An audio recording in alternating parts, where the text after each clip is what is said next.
kemuliaan akhlak Nabi Muhammad sallallahu alaihi wasallam.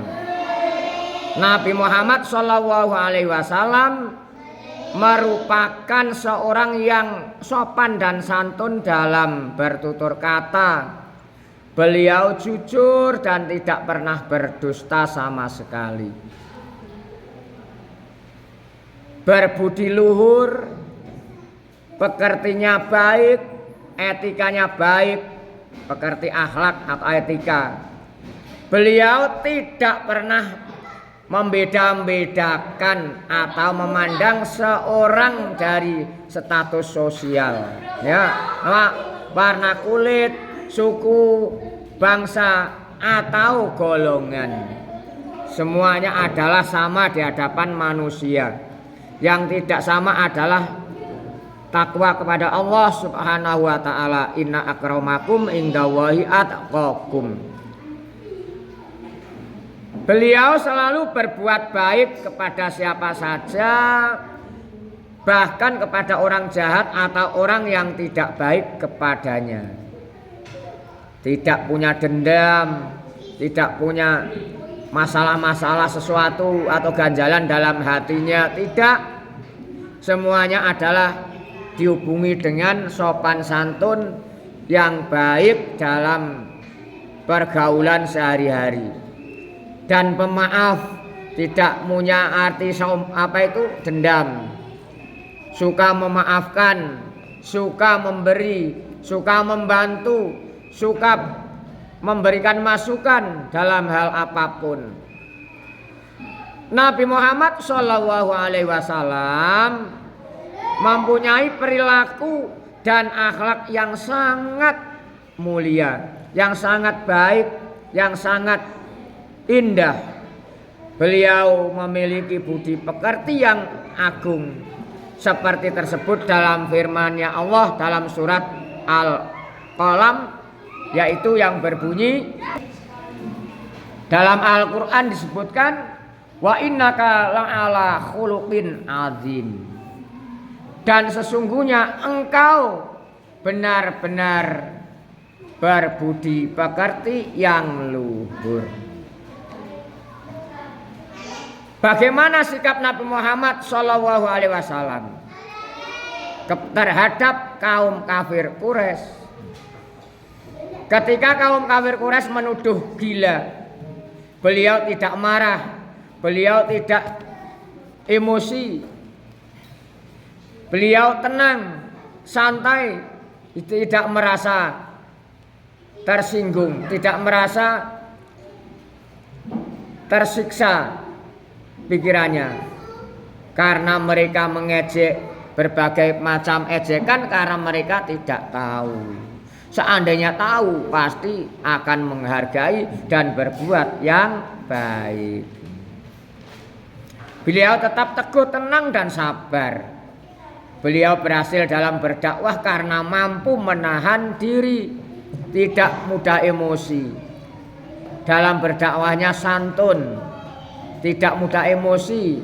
Akhirnya orang-orang lambat laun berbondong-bondong masuk ke agama Islam dan dituntun mulai dengan awal dalam penuh kesabaran dan ketabahan.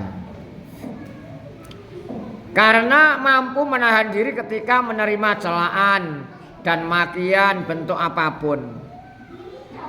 Dari mana? Dari kafir Quraisy. Allah Subhanahu wa taala mengutamakan dan menyempurnakan sifat dalam diri Nabi Muhammad sallallahu alaihi wasallam. Mengapa? Karena Nabi Muhammad diutus dalam tengah-tengah manusia atau umat adalah innama bu'istu liutammima makarimal akhlak. Hanya diutus Nabi Muhammad itu untuk menyempurnakan akhlak. Yang tidak baik diperbaiki, yang kurang baik diperbaiki, dan sebagainya. Ini sehingga beliau pantas menjadi teladan atau contoh semua umat manusia sedunia. Contohnya manusia Sedunia tak ada lain adalah Nabi Muhammad. Tidak ada yang sama mulai Nabi yang pertama. Ini sok menjadi pemimpin umat seluruh dunia. Nabi Muhammad Shallallahu Alaihi Wasallam telah terbiasa santun dan menyampaikan kebenaran. Santun dalam berbicara, santun dalam perbuatan, santun dalam pengambilan keputusan, santun ketika berhadapan dengan orang yang membencinya, dan sebagainya. Nah, mari kita harus mengerti, karena kita menjadi umat Nabi Muhammad, kita harus meniru atau mencontoh keteladannya atau kebaikan-kebaikannya Nabi Muhammad semua. Santun dalam berbicara, dalam tutur kata Nabi Muhammad Shallallahu Alaihi Wasallam selalu mengedepankan kefasihan dan keindahan. Jangan selalu memojokkan orang, tidak baik jangan dikatakan, jangan menyinggung yang telah dilakukan orang. Tapi di zaman akhir ini kadang ada orang yang merasa sarah, merasa tersinggung. Aneh tapi nyata saya. Ono Al-Qur'an sing muni Al-Qur'an atau hadis merasa tersinggung. Menungso saiki ono sing ngono iku. Arai menungsane kon apa dikon manut Al-Qur'an karo al-hadis. Dadak Al-Qur'an kon manut. Aneh. Ngono iku aja ditiru. Aja ditiru. Berarti kita ini yang salah. Al-Qur'an itu adalah relevan sepanjang masa, berguna sepanjang masa, adalah digunakan hukum. Sumber dari segala sumber hukum adalah tak ada lain adalah Al-Quran dan Al-Hadis. Nabi Muhammad tidak berbicara spontan, namun penuh dengan persiapan. Istilah diangen-angen dhisik. Nabi Muhammad terkenal sebagai orang yang paling fasih dalam berbahasa, baik ucapannya dan tutur kata penjelasannya. Terus santun dalam perbuatan. Nabi Muhammad Shallallahu Alaihi Wasallam selalu mengajarkan agar kita bersikap santun terhadap sesama. Walaupun dia membenci pada kita, jangan ditampakkan di hadapan mereka atau dia. Misalkan kalian dibenci, biarlah itu urusan dia sendiri. Yang penting di hati kita tidak mempunyai ya unek-unek yang jelek, baik semua. Nah, ini adalah yang terbaik. Kalau kalian dibenci orang, masih bisa berbuat baik kepadanya, dengan dia kamu berarti termasuk akhlakmu lebih tinggi daripada yang membenci. Saling menghormati dan mengasihi, saling menolong, saling memberikan nasihat kita itu terhadap yang lain. Beliau mengajarkan pada kita untuk memberikan sedekah dan membantu terhadap orang yang sedang mengalami kesulitan, baik kesulitan materi apapun bentuk yang lain, serta peduli terhadap penderitaan anak yatim piatu, orang yang tidak punya, pada janda yang lemah dalam perekonomiannya, dan orang-orang miskin. Nah, kita harus peduli. Kalau kita punya ilmu, disampaikan kepada orang lain itu merupakan sedekah dengan syarat ikhlas, semata mencari ridhonya Allah.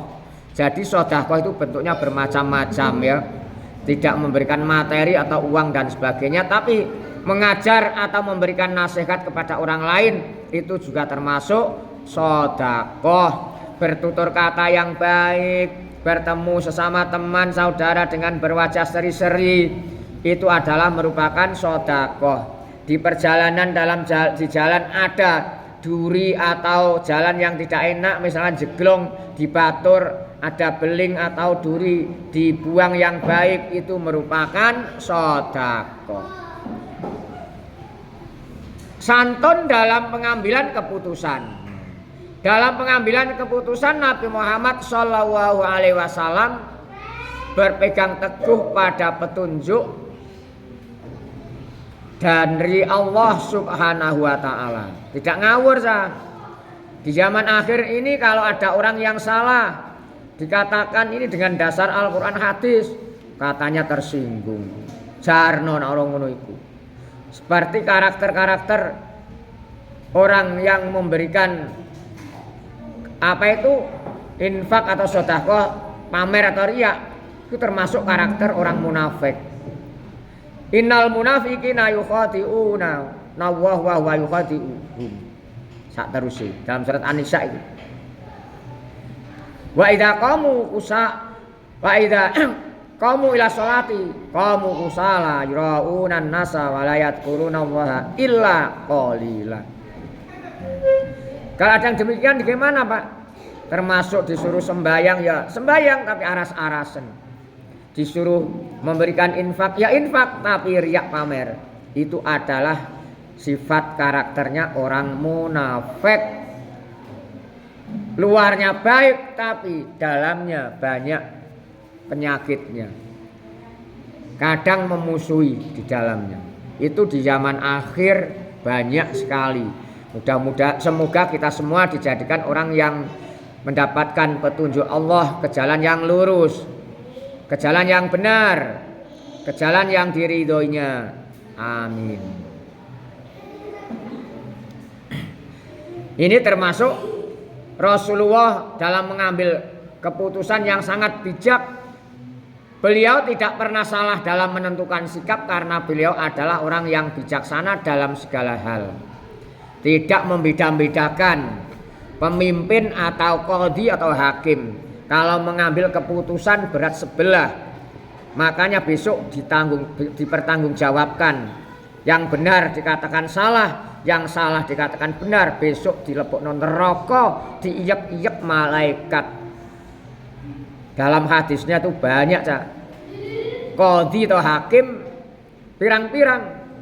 Nak sing jujur dilebokno swarga, sing gak jujur dilebokno neraka.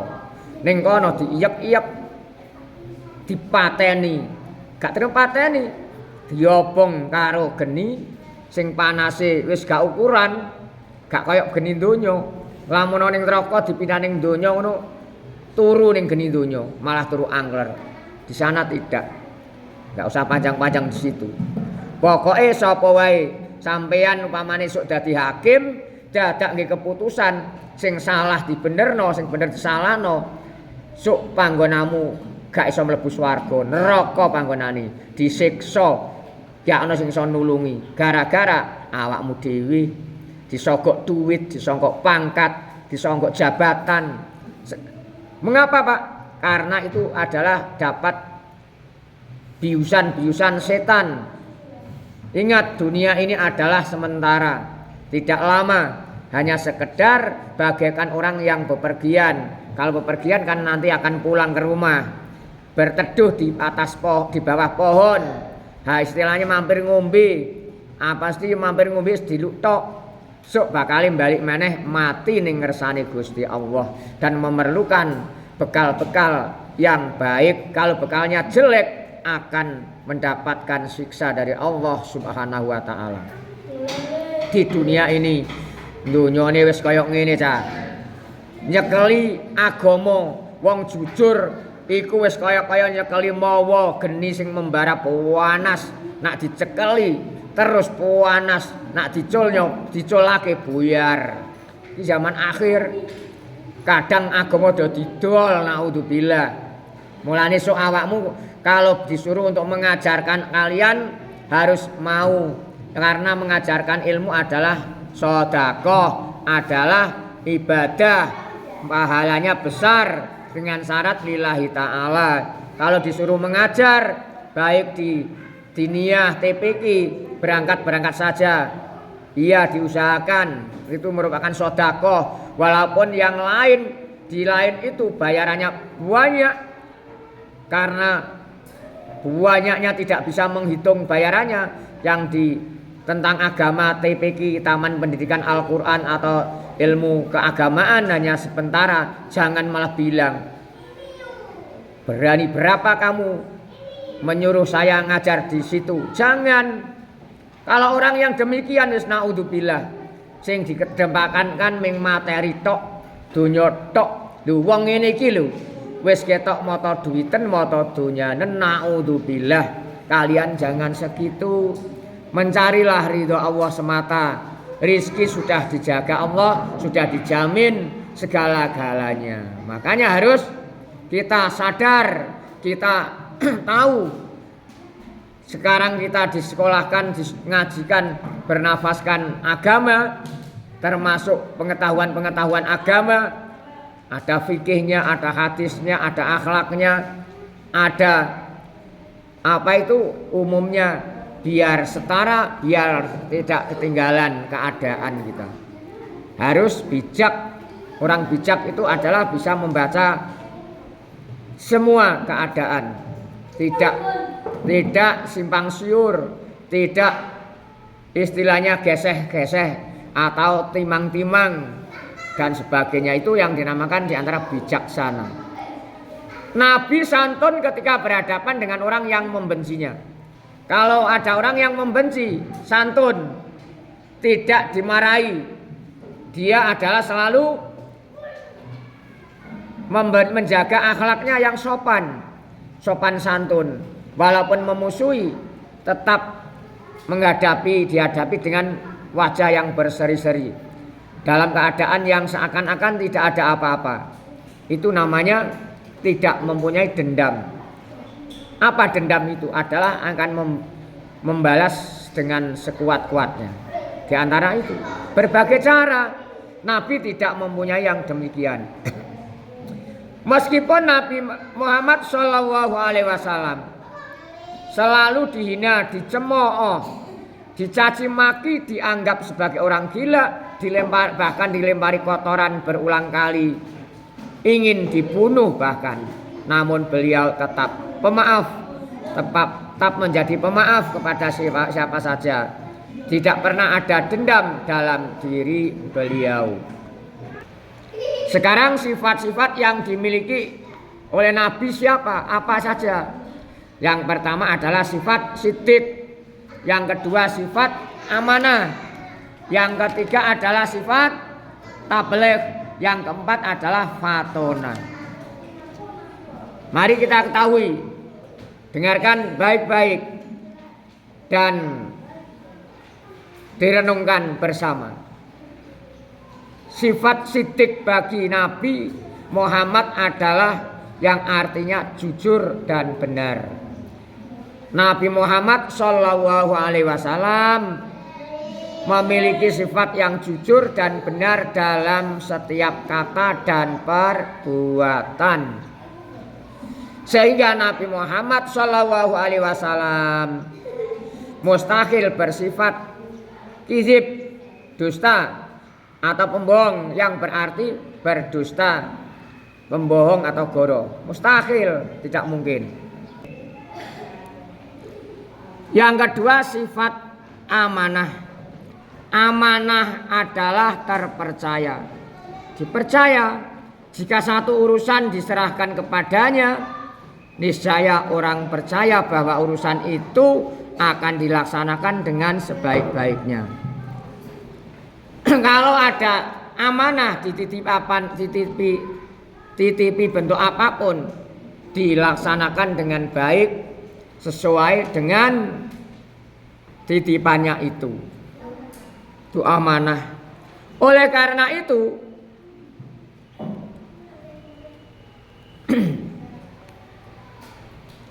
masyarakat Makkah memberi gelar kepada Nabi Muhammad SAW. Dia mau gimana tadi? SAW dengan gelaran Al-Amin. Al-Amin ini yang memberikan julukan adalah masyarakat Makkah pada waktu itu. Karena sangat jujurnya, tidak geseh atau tidak hilang sedikit pun, akhirnya diberikan julukan Al-Amin yang artinya jujur dan terpercaya. Jauh sebelum beliau diangkat menjadi rasul, Nabi Muhammad Shallallahu Alaihi Wasallam mustahil bersifat khianat, yang artinya mengkhianati amanah yang dipercayakan kepadanya. Mustahil wong Nabi Rasul kok khianat. Gak mungkin. Itu gawe-gawe. Tidak pernah pendusta Nabi Muhammad. Sifatnya amanah, jujur, ramah, dan pokoknya baik-baik saja terus yang diperbuat, yang dilakukan Nabi. Yang ketiga, tabligh. Tabligh artinya menyampaikan. Seorang nabi dan rasul kewajiban menyampaikan perintah dan larangan Allah yang telah diberikan lewat dirinya. Harus disampaikan pada umatnya. Tabligh itu menyampaikan. Maka mustahil bagi rasul itu khitman atau menyembunyikan pesan Allah atau wahyunya. Tidak mungkin. Allah karena memberikan sifat tabligh kepada Nabi Muhammad adalah artinya menyampaikan apa yang diperintahkan Allah lewat dirinya, disampaikan kepada umatnya. Sampaikan lewat sahabatnya, sekarang sampai di umat yang terakhir pada kita ini. Umat Nabi Muhammad itu nabi yang terakhir. Setelah Nabi Muhammad sudah tidak ada nabi. Kalau ada mengatakan nabi, namanya nabi palsu. Nabi palsu tidak perlu diikuti, dijauhi. Jangan diikuti segala apapun yang disampaikan kalau palsu. Tidak boleh.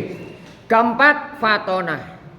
Fatonah itu artinya adalah bijak, cerdas, bijaksana dalam segala hal, tidak pernah ada yang keliru. Karena diberi kelebihan, kecerdasan, dan dijaga. Nabi itu adalah maksum, dijaga dari perbuatan yang tidak baik. Semuanya itu baik semuanya. Maka mustahil bagi seorang nabi atau rasul bersifat baladah atau bodoh. Nabi nggak ada yang bodoh, pandai, cerdas, cerdik, pemikirannya tajam ke depan juga seketika itu bisa menguasai dalam keadaan apa yang telah dialami. Ada suatu hal langsung tanggap, dijawab spontan. Itu adalah nabi dan rasul. Karena kita semuanya adalah sebagai umatnya. Sekarang nabi sudah wafat lebih dulu, kita diberi tinggalan, yaitu tinggalannya apa? Al-Quran dan Al-Hadis. Itu yang menjadi pegangan kita. Sumber dari segala sumber hukum adalah Al-Quran, yang kedua hadis atau sunnah Nabi. Apa hadis itu? Perbuatan Nabi dan perkataan Nabi serta ketetapan Nabi. Semoga kita mendapatkan ilmu yang bermanfaat. Ayo. Semoga kita mendapatkan ilmu yang bermanfaat. Ya, yang barokah, mendapatkan ridho para guru. Amin. Dan Allah Subhanahu wa taala. Amin ya robbal alamin.